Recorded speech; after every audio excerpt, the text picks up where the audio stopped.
करीब मेन जो चौक थे 8 से 10 जगह है वहाँ पर्चे डाले गए। जो लड़कियों के बारे में, बहुओं के बारे में, जो हमारी महिला है उनके बारे में लिखा गया, गलत टिप्पणी, अभद्र टिप्पणी की गई है। 30 या 32 जो ऐसे महिलाओं के नाम लिए गए जो कि जिनकी जितनी भी आलोचना करे उतनी शिकायत दे दी है। कल जो है पर्चा दर्ज हो चुका है और ये पूरे हाई लेवल पे जो हो सकता है शायद मुख्यमंत्री तक भी बात पहुंच चुकी हो। जी, उनकी जो मनसा होगी, जो प्राणी है आपस में किसी के साथ कुछ हुई है या कोई बाहर के व्यक्ति ने जो एक विदेश के नंबर से कॉल आया करती थी, धमकी देता था तुम्हारे साथ ऐसा कर दूंगा ऐसा कर दूंगा। जो गांव के जिसके बारे में आरोप लगे वो लड़का अच्छा है। रात के अंधेरे में एक व्यक्ति ने पूरे गांव में अश्लील पर्चे फेंक दिए। इन पर्चों में गांव के ही एक व्यक्ति पर चरित्रहीन होने का आरोप लगाया गया था। साथ ही दावा किया गया है कि गांव की कई महिलाओं के साथ उसके अवैध संबंध थे। पर्चे में 7 महिलाओं के नाम के साथ साथ उनके पिता, परिवार का नाम भी लिखा हुआ था। ये पूरी घटना बीती देर रात की है। पर्चे फेंकने वाला व्यक्ति गांव में ही लगे एक सीसीटीवी कैमरे में कैद हो गया है। हालांकि सीसीटीवी में उसका चेहरा नहीं दिख रहा है क्योंकि वो कार में सवार था। पर्चे में उसने लिखा कि मैं एक जिम्मेदार नागरिक हूँ, इसलिए ये सब बताना मेरा कर्तव्य है। हालांकि सरपंच का मानना है कि अज्ञात व्यक्ति द्वारा लगाए गए आरोप निराधार और गलत है। मामले की शिकायत ग्राम पंचायत ने पुलिस को दी। पुलिस ने शिकायत के आधार पर धारा 79 BNS के तहत केस दर्ज कर लिया है। साथ ही आरोपी की पहचान और तलाश शुरू कर दी गई है। ये घटना 12 तारीख की है, 9:52 या 9:53 के आसपास की है। कोई असामाजिक तत्व गांव में आता है, गाड़ी बलेनो में लेकर आवा है और कई चौक पर जो है ये पर्चे डाल देता है। और उसी समय हम सुबह जैसे गांव के लोग इकट्ठे होते हैं, वहां पर हमने फुटेज, जो हमने सीसीटीवी कैमरे लगाए उसमें फुटेज उठाई है। हाँ, उसके गाड़ी का नंबर शायद वो नंबर प्लेट नहीं लगाई हुई है, उस पर हमने पूरा पता लगाया है। जो सीसीटीवी की फुटेज है उसमें नंबर नहीं है, नंबर प्लेट नहीं है, लेकिन फुटेज हमने ले ली है। और जो ये फुटेज थी सारी पुलिस को दे दी है और पुलिस भी अपना काम कर रही है। और गाँव के जितने भी गणमान्य व्यक्ति है, गाँव के लगभग टोटली लोग जो है इस घटना के खिलाफ है और शर्मिंदगी महसूस कर रहे हैं कि हमारी बहू बेटियों के खिलाफ जिसने भी ये कार्य किया है वो बड़ा ही निंदनीय है, जिसकी कोई भी निंदा नहीं हो सकती।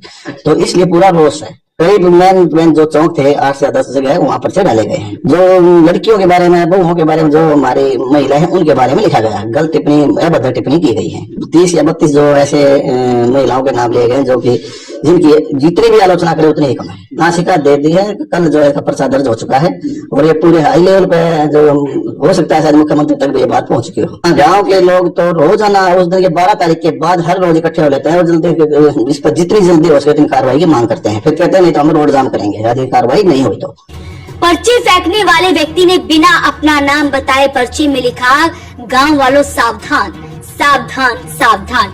ये सूचना आपकी बहू, बेटियों और बहनों की इज्जत के लिए बहुत ही महत्वपूर्ण है।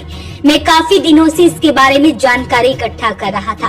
गांव का एक जिम्मेदार नागरिक होने के कारण आप सबको सूचित करना मेरा कर्तव्य है। हमारे ही गांव में एक लड़का है जो कि बहुत ही चरित्रहीन व समाज के लिए और हमारी बहू, बेटियों, बहनों की इज्जत के लिए खतरा है। व्यक्ति ने आगे लिखा कि आज मैं इसकी कुछ गंदी करतूतें आप लोगों के सामने लाना चाहता हूं ताकि इंसान की शक्ल में छुपे इस भेड़िए को आप लोग पहचान सके और ऐसे भेड़ियों से अपनी बहू, बेटी और बहनों को सुरक्षित रखें। ये जिस थाली में खाता है उसी में छेद कर देता है। पर्चे में गांव की कई महिलाओं के साथ इनका नाम जोड़ा गया। पर्चे में उन महिलाओं और उनके परिवारों का नाम लिखा था। बताया गया कि महिलाओं के साथ इस व्यक्ति के अवैध संबंध रह चुके हैं। जी, 12 तारीख की है जी, रात को कोई 9:30 बजे कोई असामाजिक तत्व, कोई शरारती तत्व हर एक गाँव में, हर एक गलियों में, हर एक चौराहे पे पर्चे डाल गया जी, जिसमें हमारे गाँव की वो बेटियों के बारे में कुछ अभद्र भाषा का प्रयोग किया गया था। तो ये हमें जब ये सवेरे पर्चे मिले तो हमें बहुत गुस्सा हुआ। हर एक नौजवान को, हर एक समाज जो समाज में रहने वाला व्यक्ति है उसको बहुत अच्छा गुस्सा हुआ और उन्होंने आगे सरपंच साहब से ये बात कही कि गांव में ऐसी दुर्घटना हुई है। इसको लेकर के हमने अगर सरपंच साहब ने गांव के आदमी बुलाई मीटिंग की, भाई कौन कर सकता है कौन नहीं कर सकता, इसके बारे में हमें नहीं पता चला तो हमने पुलिस में एफआईआर दर्ज करवा दी। उसके आधार पर हमने सबसे भी गाँव वालों ने सीसीटीवी कैमरे चेक किए, उसमें हमने सिर्फ बलेनो गाड़ी दिखती पर्ची गिरते हुआ दिखाई दिया है। उसमें शायद उसका नंबर ना हो तो हमने इसके ऊपर पुलिस के बारे में पुलिस को बताया जी ऐसे ऐसे हमने सीसीटीवी मिले हैं, तो पुलिस उस पर कार्रवाई पे लगी हुई है। ऐसा जीवन की जो मंशा होगी, जो पुरानी है, आपस में किसी के साथ कुछ हो या कोई बाहर के व्यक्ति ने, तो एक विदेश के नंबर से कॉल आया करती थी, धमकी देता था तुम्हारे साथ ऐसा कर दूंगा ऐसा कर दूंगा। जो काम के जिसके बारे में आरोप लगे वो लड़का अच्छा है, सबके हमारे परिवार के साथ किसी और के सबके साथ उसके अच्छे संबंध थे, सबके साथ वो मिला जुला करता था। तो हमारी वो बेटियों को बदनाम करने की पूरी कोशिश की गई है। सराना थाना पुलिस को दी शिकायत में गांव के सरपंच सुमेर ने बताया कि बीती देर रात उनके गांव में एक अज्ञात व्यक्ति सफेद कार में सवार होकर रात के अंधेरे में गांव में पहुंचा। व्यक्ति ने पूरे गांव के सड़कों पर और घरों के बाहर पर्चे फेंके। पर्चे में गांव की बहु बेटियों के नाम से अभद्र टिप्पणी गई थी, जिससे पूरे गांव के लोगों में काफी रोष है। वहीं सरपंच ने पुलिस को बताया कि पर्चे डालने वाला व्यक्ति ही गाँव की महिलाओं को कई बार विदेशी नंबर से कॉल कर परेशान कर चुका है। गांव में लगे सीसीटीवी कैमरे चेक किए गए तो पता लगा कि रात करीब 9:50 से लेकर 10 बजे तक गांव में पर्चे डाले गए थे। सरपंच ने पुलिस से निवेदन किया है कि आरोपी की मोबाइल लोकेशन, नंबर व अन्य जानकारी का पता किया जाए। वहीं इस मामले में सराना थाना प्रभारी की तरफ से कहा गया है कि शिकायत के आधार पर अज्ञात आरोपी के खिलाफ केस दर्ज कर लिया गया है और सीसीटीवी फुटेज के आधार पर आरोपी की पहचान शुरू कर दी गई है। अपील रहेगी इस वीडियो को आप शेयर जरूर करें। वॉइस ऑफ पानीपत के लिए सूरज शर्मा के साथ कुलवंत सिंह की रिपोर्ट।